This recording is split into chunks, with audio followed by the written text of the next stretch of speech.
A esta hora de la mañana también tenemos con nosotros ya a un gran invitado como es Jorge Ulloa. Bienvenido, Jorge. ¿Cómo Hola chicos, buenos días amigos. Entre amigos hoy día, me parece un día espectacular. Es un día en que Chile reconoce los 96 años de esta gran y noble institución que, como decía la gran poetisa, vela por nuestros sueños, ¿no? Así es que un saludo grande, inmenso, para todos aquellos hombres y mujeres, casi 60.000, que a lo largo y ancho de Chile visten el verde uniforme del parche de las Carabinas Cruzadas. Bueno, Jorge, en tu calidad también de hombre de servicio, que te hemos visto con el traje de bombero puesto tantas veces ante la emergencia, otro de los que está ahí siempre en la emergencia es Carabineros de Chile, también apoyando, ¿no es cierto?, a la seguridad, al orden y a todo lo que conlleva en la emergencia. ¿Y sabes algo más? Primero nos complementamos estupendamente con Carabineros en el servicio frente a las emergencias. Pero hay algo que mucha gente ignora. En las distintas compañías de bomberos de Chile están integradas por muchos voluntarios, son carabineros. En mi compañía nosotros tenemos 2 voluntarios que son carabineros de Chile. Y, por ejemplo, para estos incendios forestales, había uno de ellos que estaba de vacaciones y sacrificó sus vacaciones completas y se fue a enfrentar la emergencia como bombero. Terminó la emergencia y entraba a trabajar al otro día en su función policial, así que no tuvo vacaciones, y ahí uno prueba y comprueba la voluntad de servicio público de muchos de estos hombres del verde uniforme.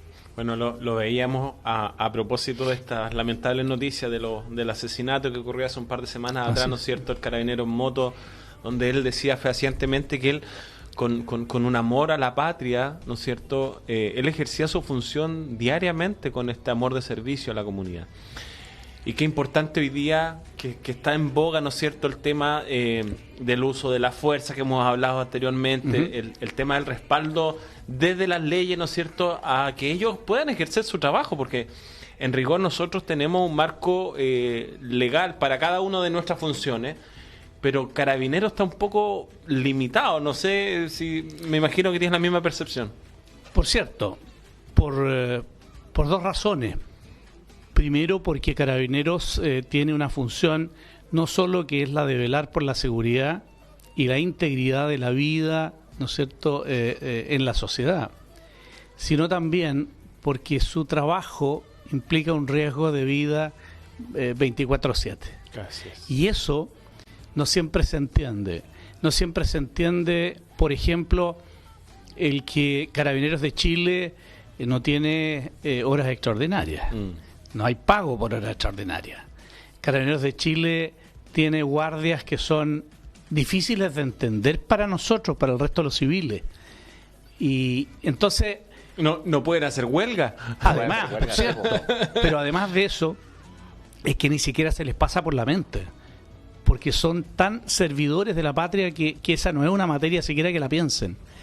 Y duele un poquito cuando hay gente que dice, bueno, pero ustedes después de 30 años tienen una pensión, pero sin ninguna duda. Sí. La verdad es que nosotros, el resto de los civiles, tenemos la posibilidad de trabajar, cobrar horas extraordinarias, una serie de materias. No trabajamos sábado ni domingo cuando es así el contrato del trabajo. Bueno, ellos exactamente al revés, al contrario.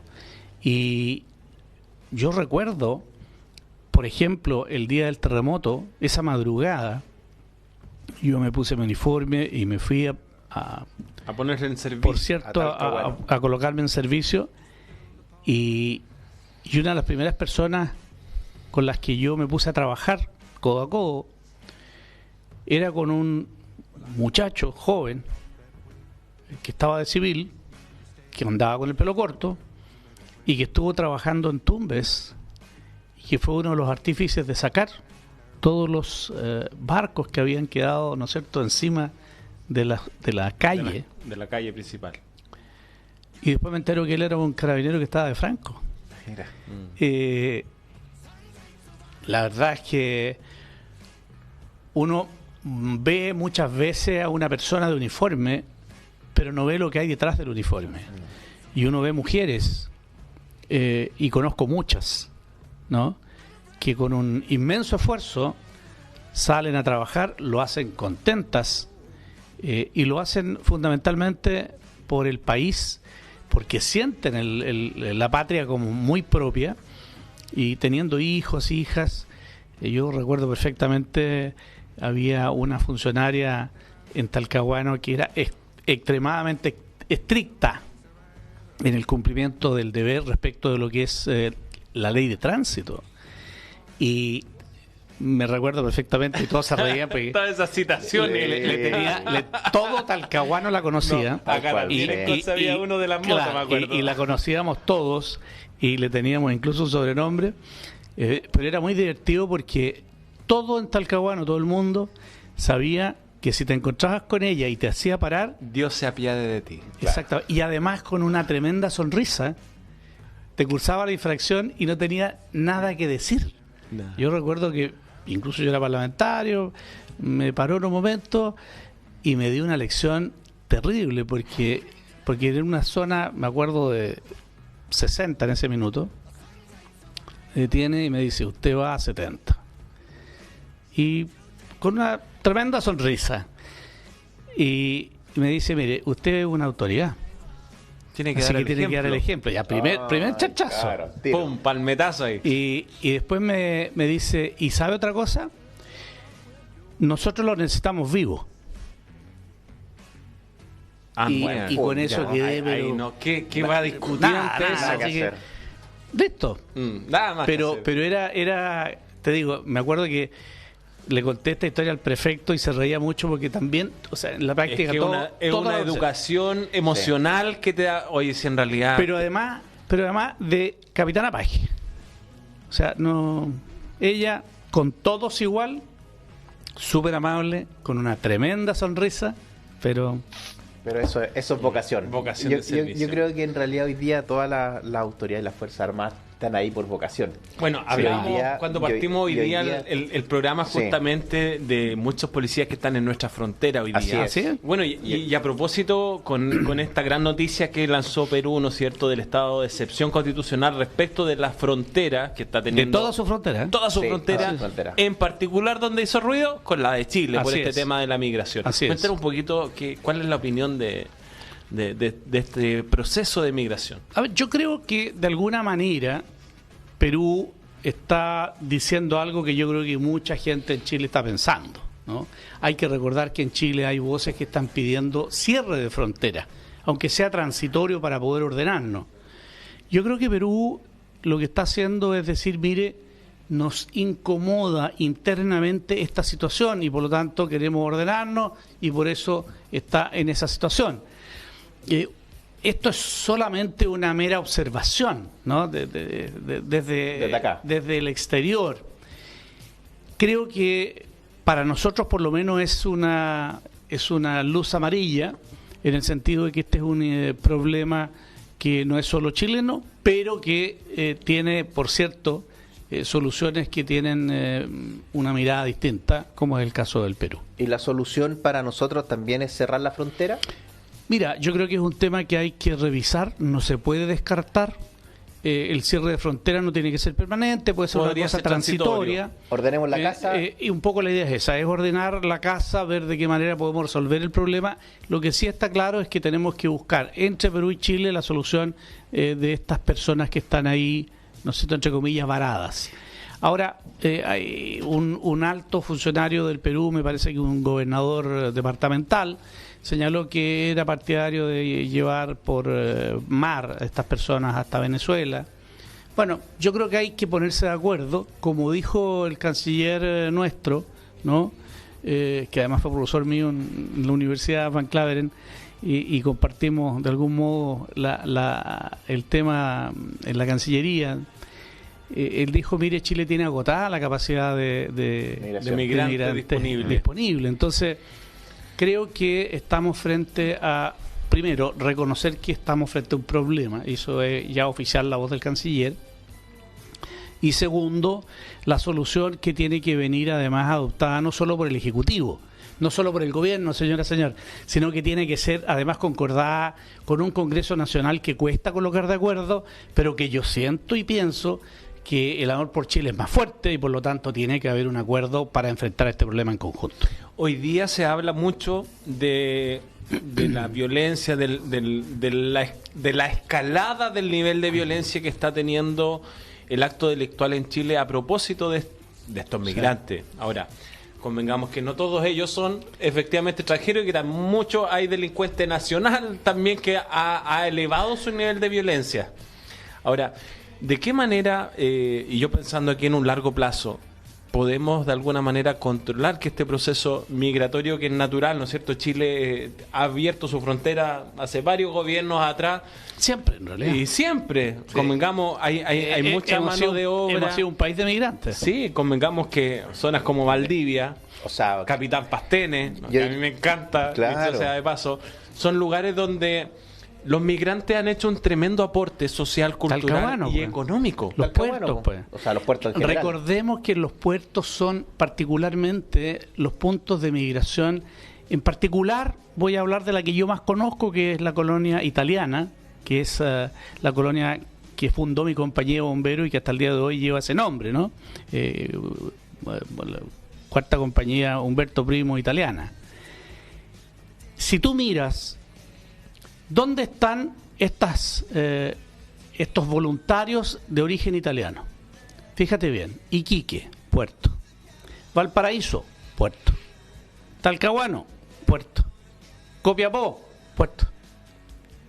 Y finalmente se funda en Santiago. Claro, cuando ya se establecieron en los puertos empiezan a llegar después, posteriormente a la capital. Y ahí se funda la Pompa Italia de Santiago. Todas somos hermanas, esas bombas en Chile. Pero claramente son la demostración de una colonia que llegó a instalarse a Chile y que, como agradecimiento por el recibimiento que hicieron los chilenos en cada una de estas ciudades, ellos resolvieron ayudar a estas ciudades fundando una compañía de bomberos de ese origen. Y tú revisas, por ejemplo, lo mismo ocurre con los alemanes. Claro. En el sur particularmente, ¿no es cierto? Y en distintas ciudades hay compañías de origen alemán. Aquí, o sea, mismo, en Concepción, la séptima, la del Parque ¿no es cierto? En la 7, claro. La séptima, ¿no es cierto? Ellos son fundados por colonos alemanes.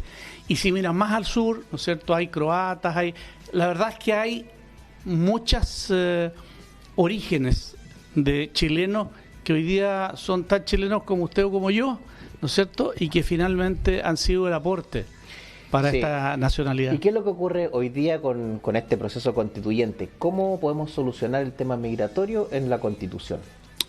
Primero, yo diría de que este es una materia regulada por la ley, no necesariamente por la Constitución. Se puede establecer una norma genérica, ¿no es cierto?, que obviamente tiene que ser aquella que no impide el ingreso de las personas, sino que se permitirá el ingreso de extranjeros que cumplan la legislación vigente, ¿no es cierto? Y entonces, eso significa dejar fuera inmediatamente a las personas que tienen, por ejemplo, indocumentado. Eso, o sea, es que nadie puede ingresar indocumentado a Chile, claro. Nadie. Es que lo hacen. Bueno, pero eso es porque tenemos un problema adicional, que es el ingreso clandestino, que es el ingreso ilegal. ¿Y cómo atacamos eso? Si está en nuestra legislación actual. Bueno, la primera manera de atacarlo es que nosotros tenemos cientos de kilómetros de frontera abierta, o sea, cero control. Tú tienes un control establecido aquí, señor, Chacayuta, pero caminas 100 o 200 kilómetros por la costa o hacia el interior y estás en frontera y nadie cuida. Y no hay nadie, pues, es desierto. De hecho, hay que venga y autodenúnciense. ¿Sí? Claro. Ahora, le recuerdo otra cosa. Fíjate que nosotros hasta hace un par de años atrás, ¿no es cierto?, hasta hace ya bastantes años, teníamos producto de estas tensiones que se generaban con los países fronterizos, teníamos minado. Claro. Pero sucede que a través de una disposición y un acuerdo, porque Chile tiene acuerdos internacionales que lo obligan constitucionalmente, por si acaso, ¿no? Es decir, hay una norma que dice que todos los tratados internacionales que Chile suscribe, ¿no es cierto?, son obligatorios una vez que los suscribe y los ratifica. Y por medio de esa norma nosotros tuvimos que desminar, sacar las minas, porque claramente una persona que cruzaba por ahí y tuvimos varios accidentados. De hecho, hay un diplomático que estaba trabajando ahí en la zona, ¿no es cierto?, viendo el tema desminado, y explotó una mina antipersonal y le destrozó las piernas, un embajador. Y por tanto, el haber hecho y haber dado cumplimiento a esta disposición, bueno, hoy día permite que entre Pedro, Juan y Diego, porque... Una de las posibles soluciones que se habló en su momento en una campaña de un personal político era el tema de la zanja. Existe, pues.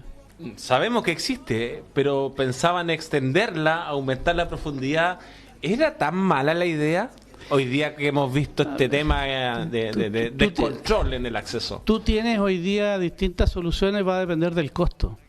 Mira lo que hace Estados Unidos, por ejemplo. Estados Unidos lo que hace no es hacer zanja, hace muralla.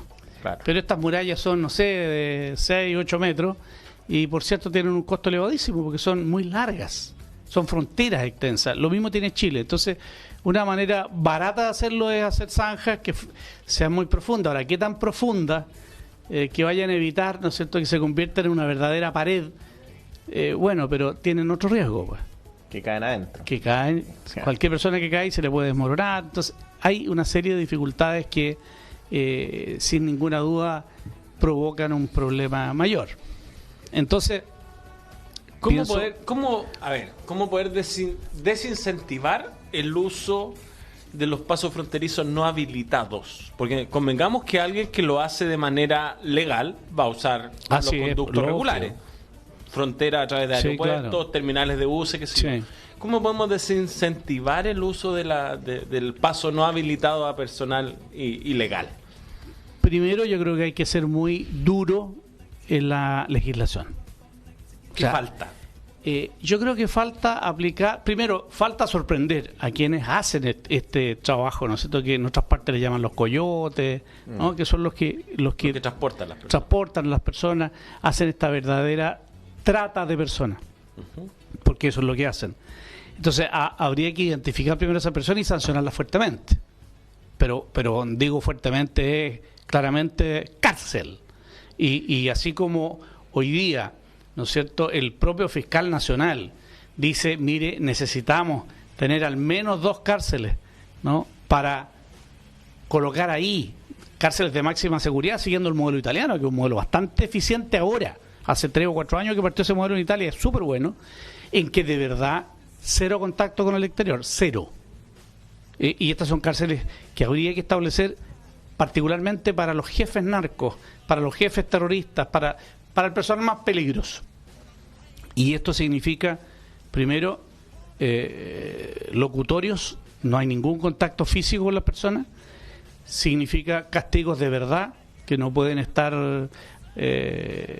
si entran en situación de incumplimiento al interior, son sancionados con, no sé, 1 semana, y están encerrados y se quedaron encerrados.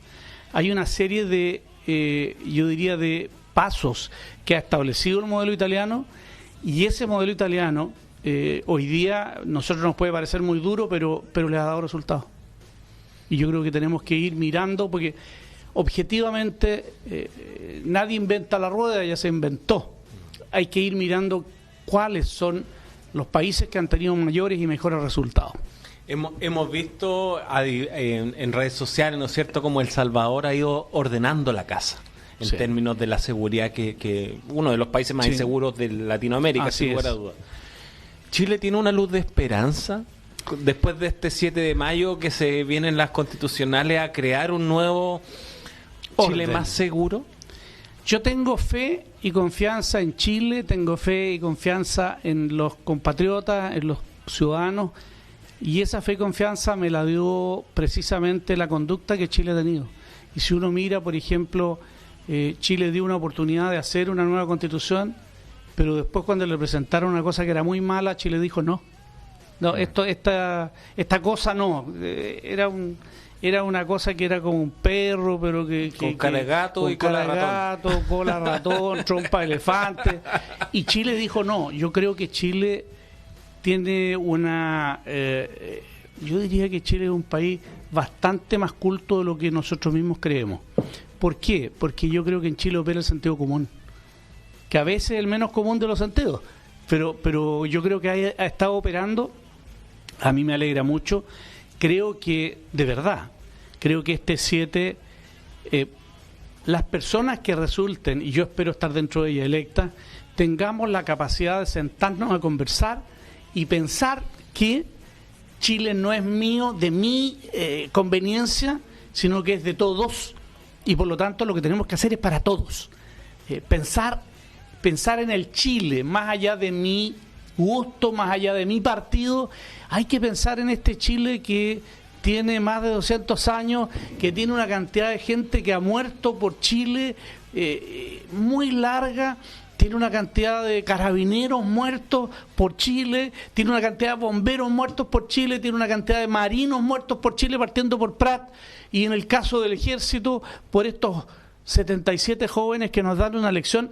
Y señor, explíquele a los hijos sobre los 77 jóvenes de la Concepción, cuando un joven subteniente de 15 años, Luis Cruz Martínez, se enfrenta a 1.500 soldados. 1.500 soldados. Él y 6 soldados más. Un subteniente de 15 años. Y la frase, cuando le mandan a rendirse, él dice, un chileno no se rinde. Bueno, nosotros tenemos, y yo lo hablaba el otro día con una amiga de Argentina, que a propósito de este cruce, ¿no es cierto?, que están teniendo muchos chilenos a comprar en Argentina, claro, por el beneficio del cambio. Hay algo que siempre han idolatrado, ¿no es cierto?, nuestros países hermanos, que es esa tenacidad que tiene el chileno ante una crisis. Y hoy día estamos enfrentando, sin lugar a dudas, muchas crisis. Así es. Primero es la crisis de la credibilidad, ¿no es cierto?, referente a nuestro delegado. Una crisis que tiene que ver con el punto económico, que post pandemia, ¿no es cierto?, ha costado mucho que Chile vuelva a levantarse, y eso es una realidad en muchos mercados. Pero también tenemos hoy día una crisis comunicacional, por así llamarlo, de cómo estamos mirando hacia nuestros vecinos, que ya no... La verdad que yo, en el entorno que me manejo, ya no se está mirando con tan buenos ojos la migración. Y es un tema preocupante que hemos visto en otros países como Brasil, Argentina, Perú y Bolivia, donde a muchos migrantes los están maltratando. Y convengamos que Chile también tienen estos tratados, ¿no es cierto?, los derechos humanos. Pero sí es necesario ordenar la casa. Por lo tanto, ¿cómo hacemos esa invitación a conjugar todo esto en un buen ordenamiento de la casa? Te cuento, el día de ayer, en un servicentro, pasé a colocar combustible y a tomarme un café, y en la mesa del lado habían 2 personas.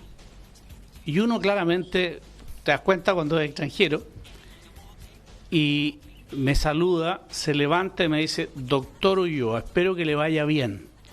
Yo soy venezolano, estoy hace 5 años en este país. No estoy de acuerdo con que muchos vengan a delinquir, pero quiero primero decirle de que yo estoy de acuerdo en que haya ordenamiento. Me lo dijo él. Claro.